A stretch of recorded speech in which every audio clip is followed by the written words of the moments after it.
Roast duck is one of the most delicious treats you can possibly make. But many people avoid roasting duck at home because they're so afraid that they'll get so much fat splattering in their oven. Well, there's an easy way to avoid that, I've found.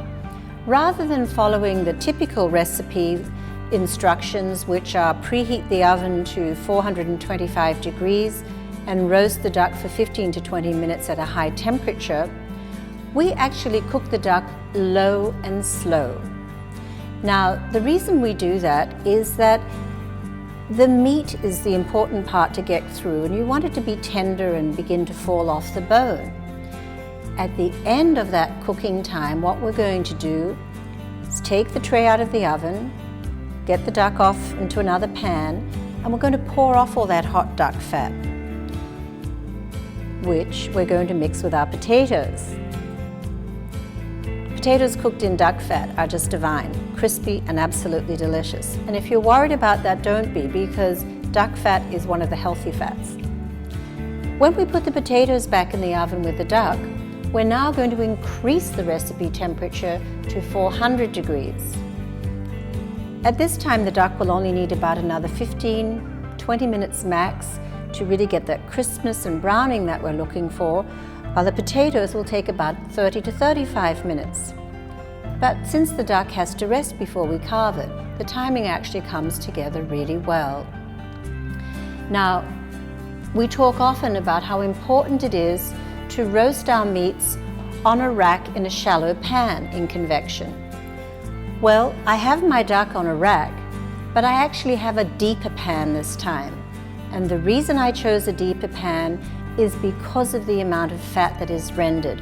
I want to make sure I have a pan that can handle it. This is an easy and delicious way to prepare duck, and if you're game and you're going to try cooking a goose, you would use the same method for the goose. When you're cooking these types of meats where a lot of hot fat's involved, you're really going to love having those Thermador full extension racks. So now the duck's coming out, I'm going to leave the oven in the convection roast mode, but increase the temperature to 400 degrees while I drain the fat and prepare the potatoes. Now, to take the duck, the hot duck, out of a hot tray, you can use some kitchen towels, are very good.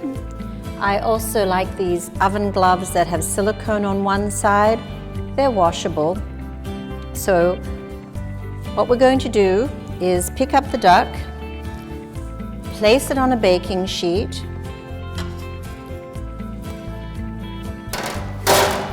and I have a little bowl here with a strainer in it so I can strain the duck fat, but I'm going to capture the little bits of caramelization and sediment and maybe the herbs that were on the duck.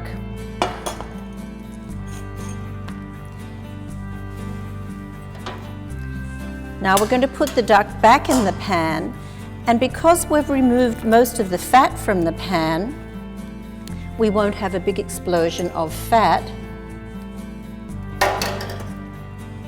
We're going to take some of this delicious duck fat, pour it on these potatoes. Now, one tip for you, if you have that wonderful Thermador steam oven, you can actually steam your potatoes in advance, just for about 10 minutes until they're slightly soft, just to speed up the cooking time. When you're roasting potatoes in the convection oven, make sure that you have plenty of space on the rack. Don't crowd them, because the whole point of roasting potatoes is to get them crispy. When you place the duck and potatoes back in the oven, I've set the oven with the lower rack in rack position 2, because I know that it will get significant heat from the bottom of the oven to help me with that crisping. Whereas the duck is going to go back on the mid-rack, where I know it will get extra heat from the top heating element and give me that crisping and browning that I'm looking for. Remember, don't be concerned about cooking items like duck or goose in a convection oven. Just use moderate temperatures so the meat can cook to perfection, drain off the rendered fat, and use a higher heat to get the crisping and browning. You'll be so pleased with the results you'll get.